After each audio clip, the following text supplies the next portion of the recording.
Ladies and gentlemen, the COVID-19 pandemic has been one of the greatest shocks in human history.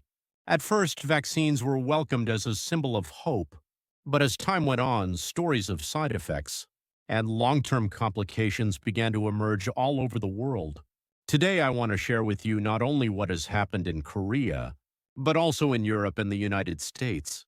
Together, we will look at the hidden truths and the lessons that cannot be ignored. Part 1, South Korea.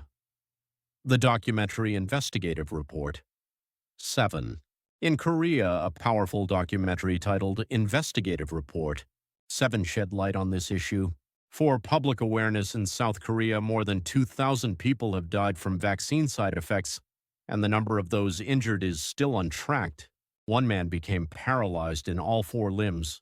Only 10 hours after receiving the vaccine, a woman was kept alive by a ventilator for more than a year after her shot before finally passing away from cardiac arrest. Her family and many others applied for compensation, but the Korea Disease Control and Prevention Agency rejected most cases, saying there was insufficient evidence to prove direct causation. And this is not the only problem. Long COVID is another serious issue. Even after months or more than a year, many people continue to experience brain fog that makes it difficult to focus, along with chronic fatigue and joint pain that prevent them from living normal lives. Yet the government's response has been criticized as slow and inadequate. Families feel abandoned, fighting a lonely battle for justice. And here is the painful question: will we remain silent just because it hasn't happened to us yet? If we stay silent now, tomorrow it could be our turn. Part 2. Europe's sudden deaths of athletes. Now let's turn to Europe. Reports of sudden deaths among professional athletes have shocked the public.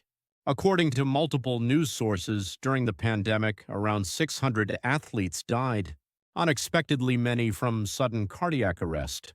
Cases were reported in Germany, Italy, France, and other countries, often during matches or training sessions.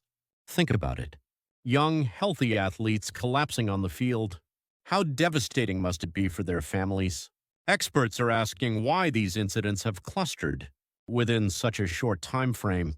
Victims' organizations are demanding governments release transparent data, but European health authorities continue to say, statistically, there is nothing unusual.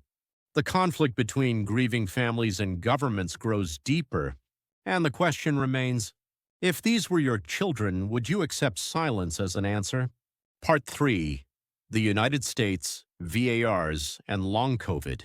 Across the Atlantic, the United States faces similar challenges.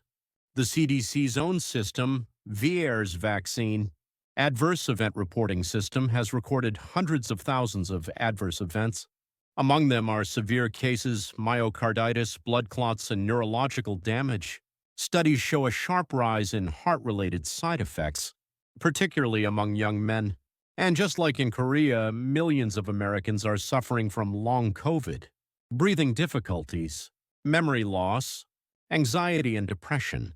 But again, U.S. authorities are hesitant to make clear statements about direct links to vaccines. This has led to a flood of lawsuits, both individual and class actions against the government and pharmaceutical companies. The global question. So now we must ask, the pandemic may be ending, but who is responsible for those still suffering? Families in Korea asking for recognition, athletes in Europe who fell without warning, patients in America who cannot return to normal life. All of them ask the same question: why are we being forgotten? A call to action. We cannot close our eyes to this.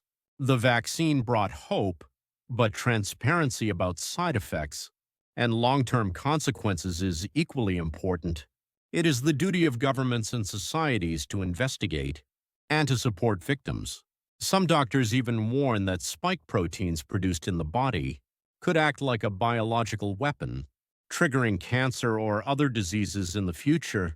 Whether you believe this or not, the demand for open research and accountability is undeniable. If we fail to demand truth now, who will speak for us when it is our turn? This is not only about Korea or Europe or America. This is about humanity. Governments promise compensation. Pharmaceutical companies earn billions. But who will stand with the families who lost loved ones? We must unite citizens, doctors, leaders to demand transparency, accountability, and justice. Conclusion. The second pandemic may come. Even if we do not want it, history warns us it will come. Already, pharmaceutical companies are preparing new vaccines, even discussing the use of advanced AI in their development. But if the same mistakes are repeated, the consequences will be even more severe. So let us remember, in Korea, victims of side effects and long COVID deserve recognition and compensation. In Europe, sudden deaths of athletes demand transparency and justice. In the United States, VAERS, data and lawsuits show a crisis that cannot be ignored. Brothers and sisters, do not be silent. The cries of the victims are not meaningless noise. They are voices calling for justice. We must stand together, not as isolated individuals, but as one global family. Only then will the truth be revealed. Only then will victims be honored. Only then will we be prepared for the next crisis. If you agree, please support this message by subscribing. Your voice matters. Together we can make a difference.